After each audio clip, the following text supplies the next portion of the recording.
Hello everyone, welcome to our pathways academy.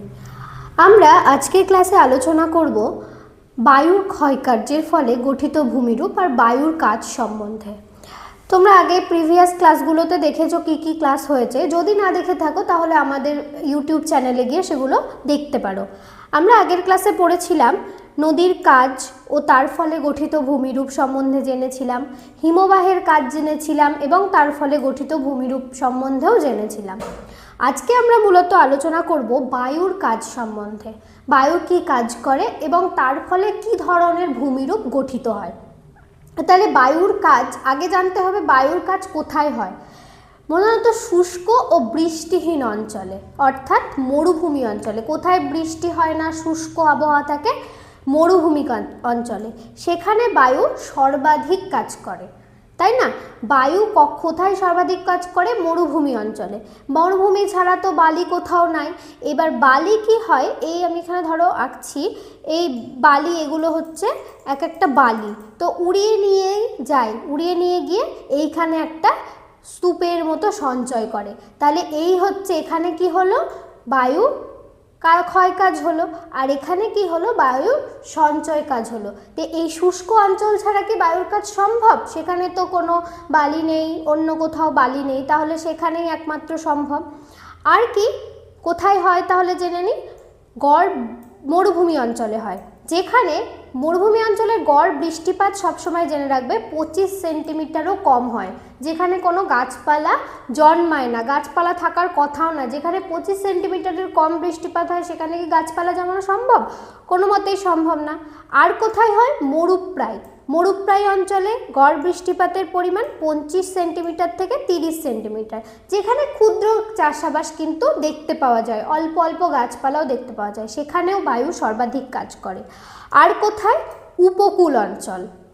উপকূল অঞ্চল বলতে কোনগুলো? যেগুলো দেখি আমরা যে সমুদ্রের নিকটবর্তী অঞ্চলকে আমরা কি বলি?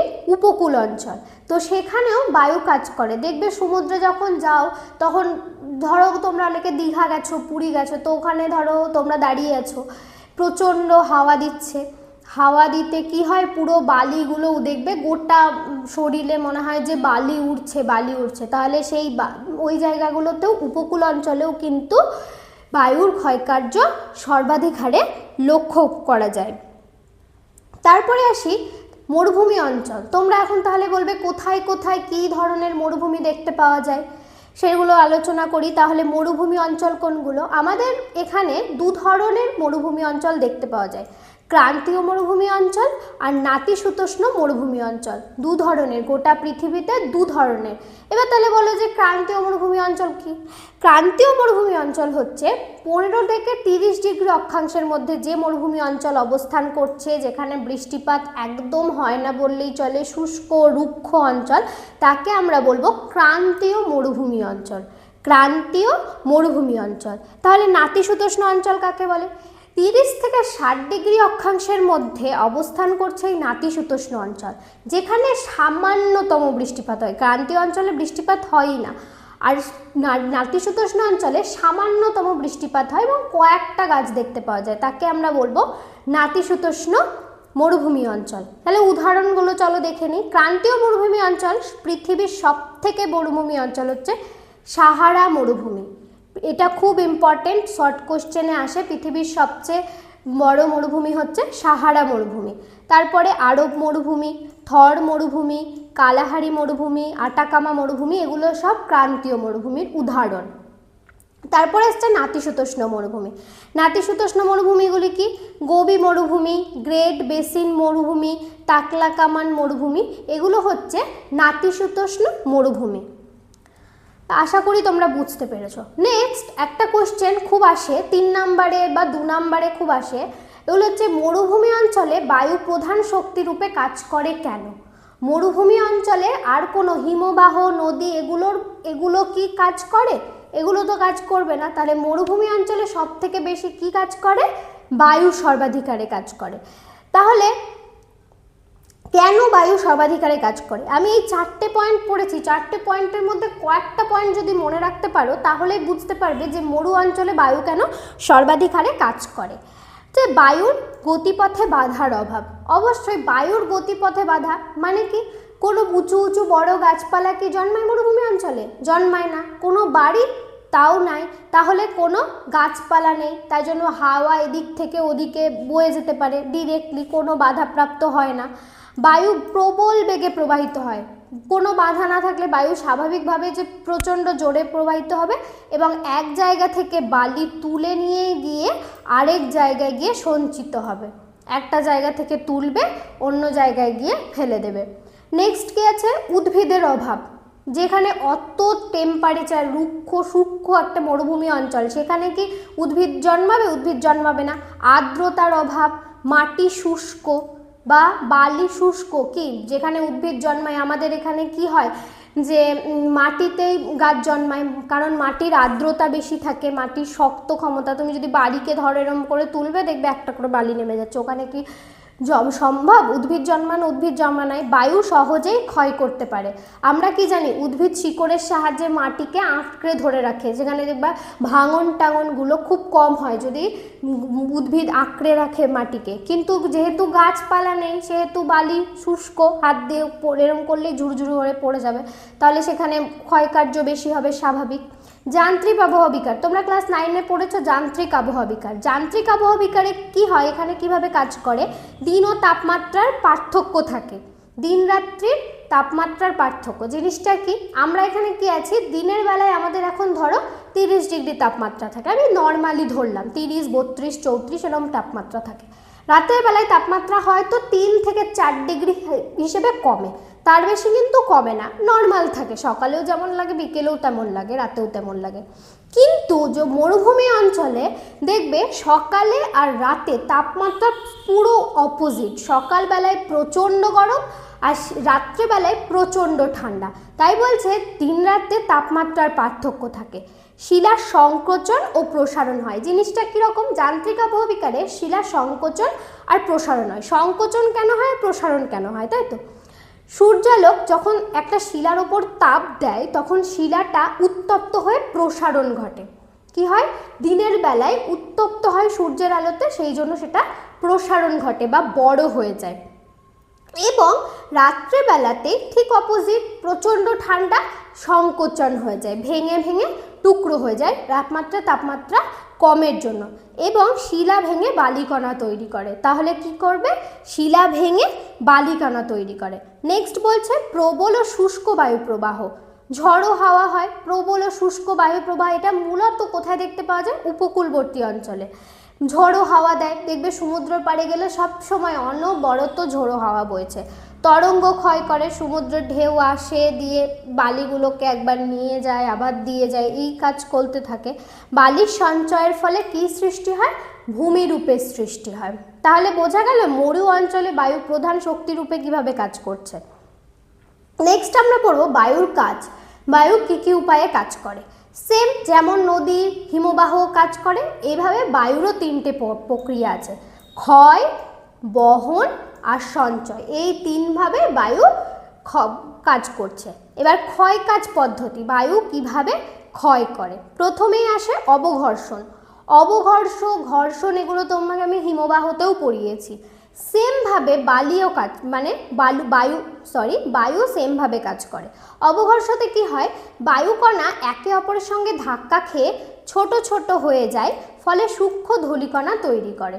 যখন বায়ুগুলো উড়ছে, একসাথে থাকছে, তখন বায়ুকণাগুলি ছোট ছোট ক্ষুদ্রে ভেঙে যায়। এটা হচ্ছে বায়ু একটা ধরো বালিকণা। এগুলো যখন একে অপরের সাথে ধাক্কা খাচ্ছে, পাশাপাশি আছে ধরো, একে অপরের সাথে ধাক্কা খাচ্ছে, তখন এইগুলোতে আরও ছোট ছোট ছোট ছোট ক্ষুদ্র ক্ষুদ্র ক্ষুদ্র গুলো গুঁড়িকণায় পরিণত হয়। এই প্রক্রিয়াকেই বলে হচ্ছে অবঘর্ষণ। নেক্সট হচ্ছে ঘর্ষণ। ঘর্ষণ জিনিসটা কি বলছে দেখো, বায়ু বালিকণাকে সঙ্গে নিয়ে শিলার ওপর ঘর্ষণ করে। এখানে ধরো একটা শিলা আছে, তখন বায়ুকণা এইভাবে এর ওপর দিয়ে ঘর্ষণ করছে। এতে কি হয়? এই ওপরে যদি একটা ঘর্ষণ করে, তাহলে এই জায়গাটা ক্ষয়প্রাপ্ত হয়। ক্ষয়প্রাপ্ত হয়ে কীরকম জিনিস তৈরি করবে দেখো, এই রকম, এই ওপর মাথাটা ক্ষয়প্রাপ্ত হয়ে গিয়ে এরকম হবে। তো এই জায়গাটা যে ক্ষয়প্রাপ্ত তৈরি হলো, ক্ষয় হলো, সেই জায়গাটাকেই আমরা বলবো ঘর্ষণ। নেক্সট আসছে হচ্ছে অপসারণ। অপসারণ জিনিসটা কি? বায়ু হালকা ধূলি ও বালিকণা উড়িয়ে নিয়ে যায়, ফলে ভূমিতে গর্ত বা নিচু স্থানের সৃষ্টি হয়। স্বাভাবিক, যেগুলো হালকা বায়ু, হালকা মানে ধুলো কণা বালি এগুলো উড়িয়ে নিয়ে চলে গেল একটা জায়গায়, তাহলে এই জায়গাটা কি হলো? এখানটায় একটা গর্তের মতো সৃষ্টি হলো। একটা জায়গা থেকে যদি তুমি মাটি তুলে নাও তাহলে সেই জায়গাটা তো গর্ত হবে, অন্য জায়গায় ফেলে সেই জায়গাটা আবার একটু উঁচু হয়ে যাবে, এটাই তো নিয়ম। তো এখানেও সেইভাবে এইখানে একটা সঞ্চয় হলো বায়ুর, কিন্তু এইখানে এই জায়গা থেকে উড়িয়ে নিয়ে গেল বলে এইখানে হয়ে গেল কি? ক্ষয় হয়ে গেল। তাহলে বায়ু তিনটে প্রক্রিয়ায় ক্ষয় করে। প্রথম কি? অবঘর্ষ, নেক্সট ঘর্ষণ, তিন হচ্ছে অপসারণ। এই তিনভাবে কাজ করে বিভিন্ন ধরনের ভূমিরূপ বায়ু গঠন করবে। তাহলে নেক্সট আমরা পড়ব বায়ুর ক্ষয়কার্যের ফলে গঠিত ভূমিরূপ। বায়ুর ক্ষয়কার্যের ফলে কি কি ধরনের ভূমিরূপ গঠিত হয়। প্রথমেই আসছে দেখো ব্লো আউট। ব্লো আউট জিনিসটা কি আমরা দেখি। বায়ু ডিফেনশন প্রক্রিয়ায় বা ডিফেনশন প্রক্রিয়া কি? অপসারণ প্রক্রিয়া। অপসারণ প্রক্রিয়ায় আমি কি বললাম? এই দেখো এখানে দেখতে পাচ্ছ, এখানে মরুভূমি অঞ্চল, এইখান থেকে বায়ু প্রবল বেগে ধূলিকণাগুলোকে উড়িয়ে নিয়ে অন্য কোথাও চলে গেছে, যার ফলে এখানে কিসের তৈরি হয়েছে? একটা গর্তের সৃষ্টি হয়েছে, সেটাকেই আমরা কি বলবো? Blow out. তাই বলছে বায়ু ডিফেনশন প্রক্রিয়ায়, অপসারণ প্রক্রিয়ায় ঢিলা বালুকণা বা ধুলো উড়িয়ে না যাওয়ার ফলে যে গর্তের বা অবনমনের সৃষ্টি হয় তাকে আমরা কি বলবো? Blow out. এটা খুব সহজে বোঝা যায়, এখান থেকে বায়ু উড়িয়ে নিয়ে অন্য কোথাও চলে গিয়ে সঞ্চয় করেছে, এই জায়গাটা গর্তের সৃষ্টি হচ্ছে, এই জায়গাটাকে আমরা বলবো ব্লো আউট। নেক্সট হচ্ছে মাশরুম শিলা। এরম জিনিসটা কি? তাহলে আমরা প্রথমে একটা অন্যরকম ছবি এঁকে দেখি, ঠিক আছে? মাশরুম শিলা কি? আমরা এখানে একটা উঁচু ঢিবি, আমরা কঠিন শিলা কোমল শিলার কনসেপ্ট হিমালয় নদী এগুলোতে পড়েছিলাম। আচ্ছা, স্তর অনুযায়ী এই কঠিন শিলা এবং কোমল শিলা অবস্থান করছে। এখানে ধরে রাখো এই চিহ্নটা দিলাম আমি, এখানে কি অবস্থান করছে? কোমল শিলা অবস্থান করছে। এটা কি? এটা হচ্ছে কঠিন শিলা। আবার এইখানটায় কে অবস্থান করছে? কোমল শিলা। যখন বায়ু ক্ষয় করে তখন কোমল শিলাকে ক্ষয় করে, কিন্তু কঠিন শিলাকে কিন্তু ক্ষয় করে না। কঠিন শিলাকে ক্ষয় করা খুব মুশকিল। তাহলে এখান থেকে যে ধরনের ভূমিরূপ, তাহলে বায়ু কোন শিলাটাকে ক্ষয় করবে? এই কোমল শিলাটাকে ক্ষয়প্রাপ্ত করবে আর এই কোমল শিলাটাকে ক্ষয়প্রাপ্ত করবে, তাই তো? এই কঠিন শিলা কিন্তু মিডিলে দাঁড়িয়ে থাকবে। তাহলে কি রকম ভূমিরূপ গঠন করবে দেখো, আমি এখানে আঁকছি, এই ধরনের একটা ভূমিরূপ গঠন করবে। যেখানে দেখো এটা আমাদের কি ছিল? কোমল শিলা। এটা আমাদের কি ছিল? কোমল শিলা। আর এই দুটো হচ্ছে কঠিন শিলা। এই দিক দিয়ে কোন দিক দিয়ে বায়ু প্রবাহিত হচ্ছে? এই দিক দিয়ে বায়ু প্রবাহিত হচ্ছে। এই দিক দিয়ে বায়ু প্রবাহিত হওয়ার ফলে এই কোমল শিলাকে কিন্তু ক্ষয়প্রাপ্ত করেছে বায়ু, কিন্তু ওপরের এই শিলাটাকে কিন্তু ক্ষয়প্রাপ্ত করতে পারেনি। যেটা এটা তোমরা এখানে দেখতে পাচ্ছ, এটা হচ্ছে কঠিন শিলা, আর এই কোমল শিলাকে ক্ষয়প্রাপ্ত করে কিন্তু এই দুপাশ থেকে ক্ষয় হয়েছে। এটাকেই বলছে মাশরুম শিলা। চলো কি বলছে দেখি। বায়ুর ক্ষয়ক্রিয়ার শিলার নিচের অংশ বেশি ক্ষয়প্রাপ্ত হয়ে ওপরের অংশ অপেক্ষাকৃত কম ক্ষয়প্রাপ্ত থাকলে যে মাশরুমের মতো আকৃতির শিলা তৈরি হয় তাকে বলে মাশরুম শিলা। তাহলে বোঝা গেল কোমল শিলা ক্ষয়প্রাপ্ত হয় এবং কঠিন শিলা ক্ষয়প্রাপ্ত কিন্তু কম হয়, সেজন্যই ওপরের দিকটা কি তৈরি করে? মাশরুম শিলার মতো, তাই এটাকে মাশরুম শিলা বলা হয়ে থাকে। এর আর একটা নাম আছে, তাকে বলে গৌড়। নেক্সট আমরা পড়বো ইয়ারদাং। ইয়ারদাং জিনিসটা কি? ইয়ারদাং জিনিসটা ধরো সেই কঠিন শিলা আর কোমল শিলা একই জিনিস, ঠিক আছে? এখানে আমরা ধরো এখানে আঁকছি,